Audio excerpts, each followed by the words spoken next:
There we can do something similar. We can create separate functions for connecting and inserting, and since we would be reusing the same logic, we might want to go for some helper functions instead. We got that helpers folder anyways with some API utilities, and there we can add a dbutil.js file to set up our database utility functions. And I'll then go to the newsletter.js file and grab the connect database and insert document functions, cut them from newsletter.js, and instead add them in dbutil, and just change the insert document function such that it also takes the collection as a parameter, so that we don't always talk to the newsletter collection here, but to any collection we get as a parameter. Now we want to export both functions so that we can import them into our files. And then we can use them here in newsletter.js. There we can now import from our dbutil file by going up to the helpers, dbutil, and here I'll import connect database and insert document. And for insert document, we now just also need to pass in that collection name as a second argument so that the email is inserted into the correct collection. And with that, we can go to the event ID file here and also import these two functions here. So from the helpers folder, we want to import from the dbutil file. And here we also want to import connect database and insert document and then use that. Here, for example, we connect to the database. So here we want to await connect database like this to get access to the client. Now this could be failing, so just as before, I will wrap it in a try catch block, catch any error we might be getting, like that, and create client as a variable, which we then set in here.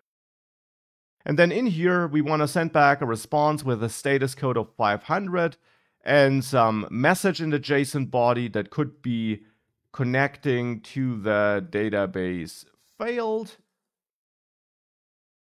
like this, and then still return to avoid that the rest of this function executes.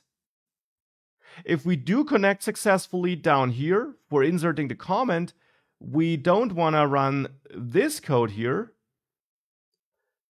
Instead, we want to execute insert document, pass the client to insert document, use the comments collection, and pass the new comment as a document that should be inserted, and await to get access to the result.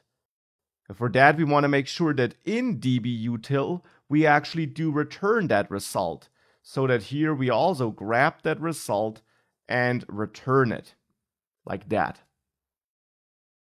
With that, we can insert the document and still use the result to then update the ID. Here we, by the way, also might want to use _ID to be in line with the automatically generated field, because there the field name is also _ID, as you saw in the last lectures. Now the main goal was to add error handling though, and hence I'll wrap this into a try catch block as well, catch any potential errors, return to not execute any other code if that did fail, and then send back a status code of 500 and some response data where we again could add a message of inserting comment failed. And now I just want to create result as a variable, which I actually set here to get scoping right. Now the only remaining part is where we get our data. We can also create a helper function for that, even though we only use it here, but still to have a uniform approach when it comes to working with the database. I will go to the dbutil file and export another async function, get all documents, sounds like a fitting name. And here I also need the client and the collection from which I want to get all documents. And then we can take this code where we get access to the database and then fetch all entries in comments and paste that into get all documents. Now actually we might want to accept sort, this sort object, as an argument as well to make this function more flexible and let the caller of the function specify how documents should be sorted. Then we want to use collection here and use the sort parameter here and ultimately, of course, return our documents like this. Now in the event ID file, we can import this newly added getAllDocuments function from the dbutil file and use it down there. Here in the get case, I want to call getAllDocuments, pass in my client, pass in my collection name, which is comments, and pass in my sort object, which defines that I want to sort by ID in descending order. Then we can remove this and await getAllDocuments to get all our documents here like this and return our response. But again, we want to add error handling so we can try this and catch any errors if something goes wrong here, in which case we stop function execution with return and then return a different response where the status code is set to 500 and we pass on some message. For example, here we could say getting comments failed.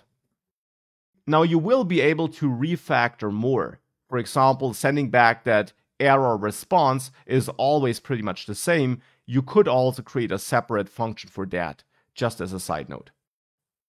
Now with that, we get our documents here, and I want to send back a response here if that all works. Otherwise, we send back that error response. And we then close the client.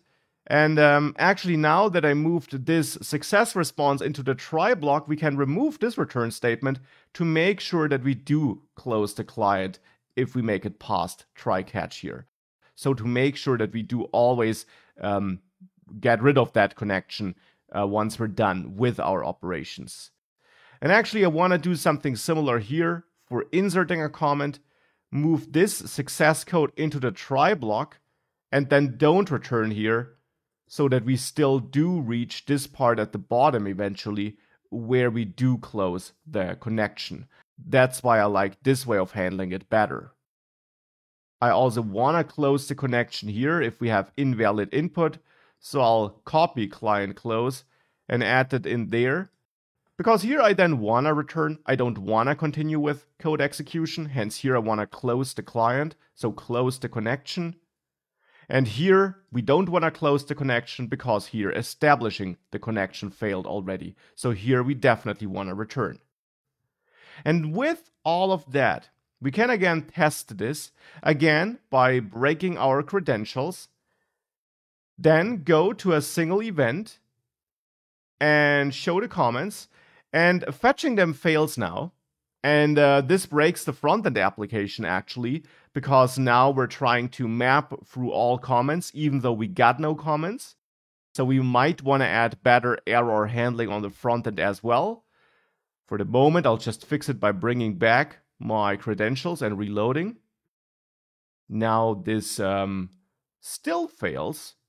So it seems like something is wrong.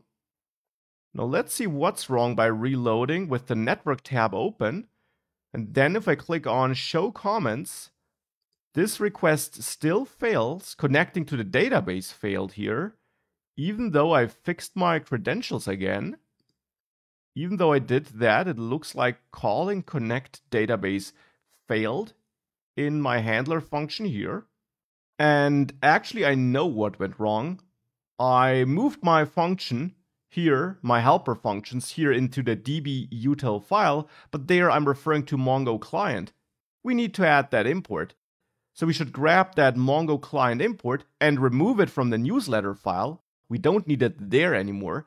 Same is true for the event ID file in the comments folder. We can get rid of it there, but we should add this import in the dbutil.js file because we are using Mongo client there. That's why connecting failed. I was referring to Mongo client without having it available. So now with that, if we now reload, loading the comments works. And if I now break my credentials here and save this, if I now try to submit a new comment, this should fail. And it does. So that works. Again, no feedback on the front end. We could add it. We don't have it here. If I bring back my correct credentials and I try the same data again, this now worked. If I now hide the comments and show them again, we see that both comments are loaded as well. So that is all working here, and we now did also add error handling therefore.